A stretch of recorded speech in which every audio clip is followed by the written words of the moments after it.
இந்த காசு கொடுத்து ஓட்டு வாங்கி ஜெயிச்சிடலாம்னு நினைக்கிறாங்க இல்லையா, அவங்கள அந்த கல்ச்சரே வந்து யாரும் என்கரேஜ் பண்ணாதீங்க, யாரும் காசு வாங்காதீங்க.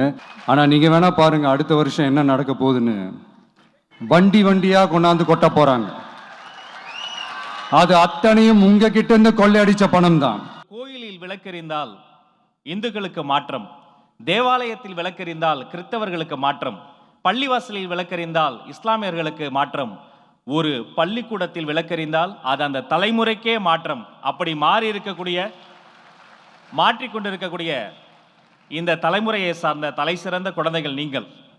இந்த தேசத்தின் வருங்காலம் நீதான். இந்த நாட்டினுடைய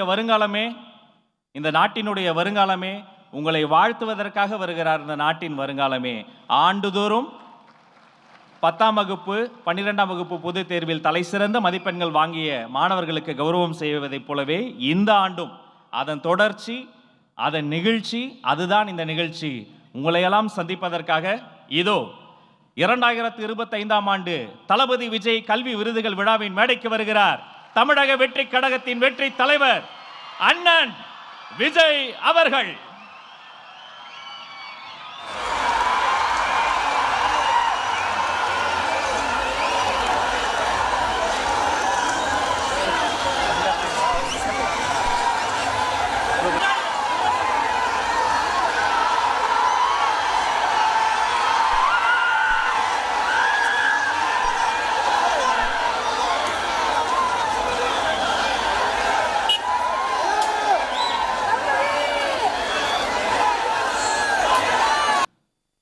My dear young leaders and parents,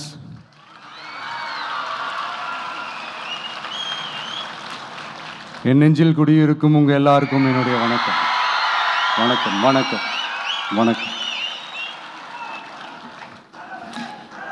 S, young leaders and parents எல்லாரும் எப்படி இருக்கீங்க?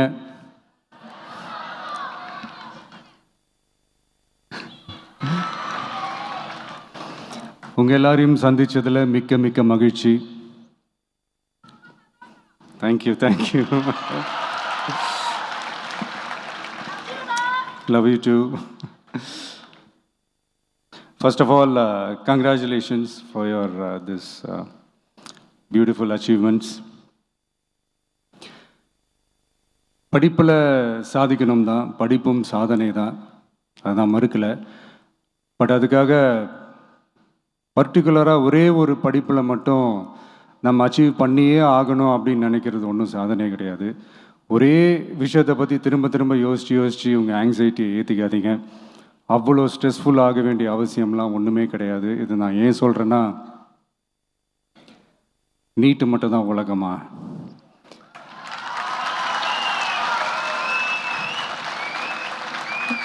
நீட்டை தாண்டி இந்த உலகம் ரொம்ப ரொம்ப பெருசு. அதில் நீங்கள் சாதிக்க வேண்டியது பல விஷயங்கள் இருக்குது. அதனால் இப்போவே உங்கள் மைண்டை ரொம்ப ஸ்ட்ராங்காக வச்சுக்கோங்க, டெமோக்ராட்டிக்காக வச்சுக்க கற்றுக்கோங்க.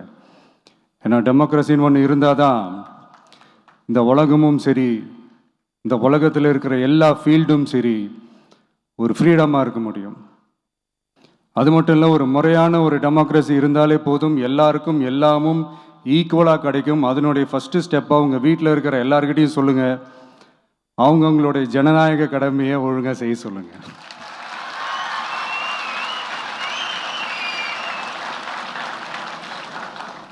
ஜனநாயக கடமையை சரியாக செய்கிறதுனா அது ஒன்றும் பெரிய ஒரு விஷயம்லாம் கிடையாது, சாதாரணமான விஷயந்தான். நல்லவங்க, நம்பிக்கையானவங்க, இது வரைக்கும் ஊழலே செய்யாதவங்க யாருன்னு பார்த்து தேர்ந்தெடுக்க சொல்லுங்கள்.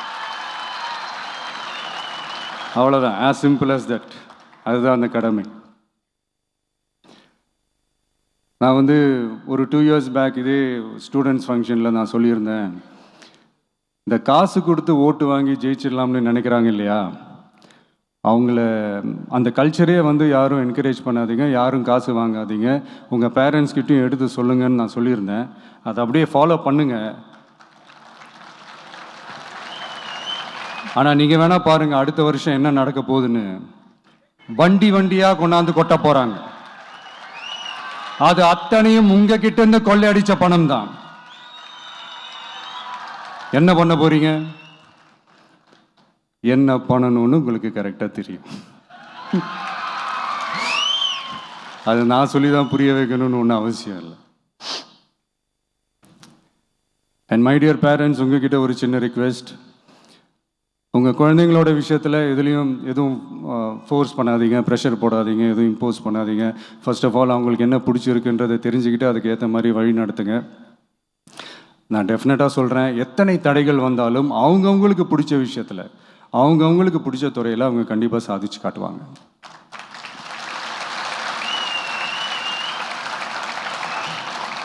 அண்ட் இன்னொரு முக்கியமான விஷயம் உங்ககிட்ட நான் ஷேர் பண்ணணும்னு நினச்சது என்னென்னா, இந்த சாதி மதத்தை வச்சு இந்த பிரிவினை வளர்க்கிற அந்த சிந்தனை பக்கமே போயிடாதீங்க.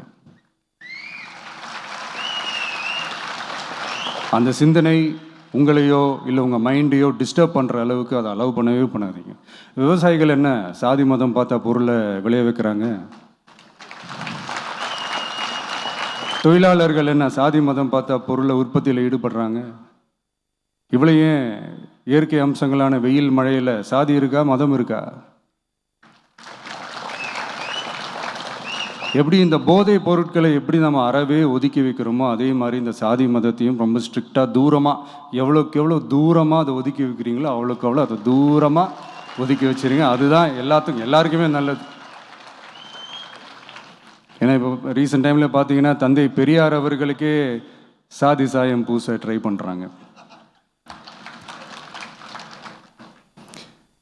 ஒன்றிய சிவில் சர்வீஸ் எக்ஸாமில் கூட சாதி சாயம் பூசுகிற மாதிரி ஒரு கேள்வி ஒன்று கேட்டு வச்சிருக்கிறாங்க. இதையெல்லாம் வன்மையாக கண்டிக்கிறோம்.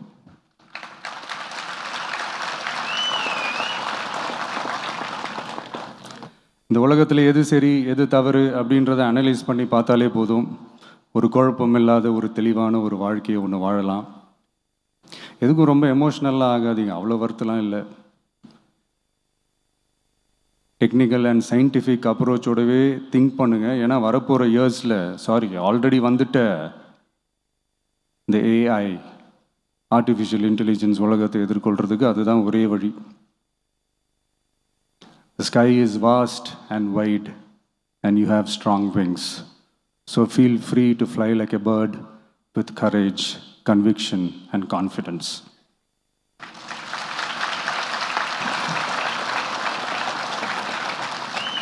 எவ்வளவோ பண்ணிட்டோம், இதை பண்ண மாட்டோமா?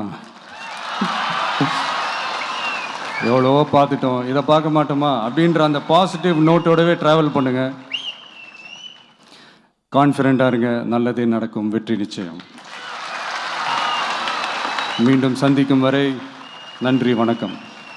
நான் அடுத்த செட் ஆஃப் ஸ்டூடெண்ட்ஸ் கூட நான் நெக்ஸ்ட் வீக் போல் நான் மீட் பண்ணுறேன்.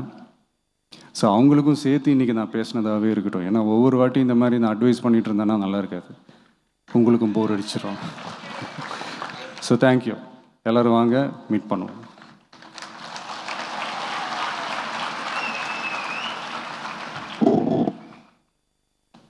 நன்றி.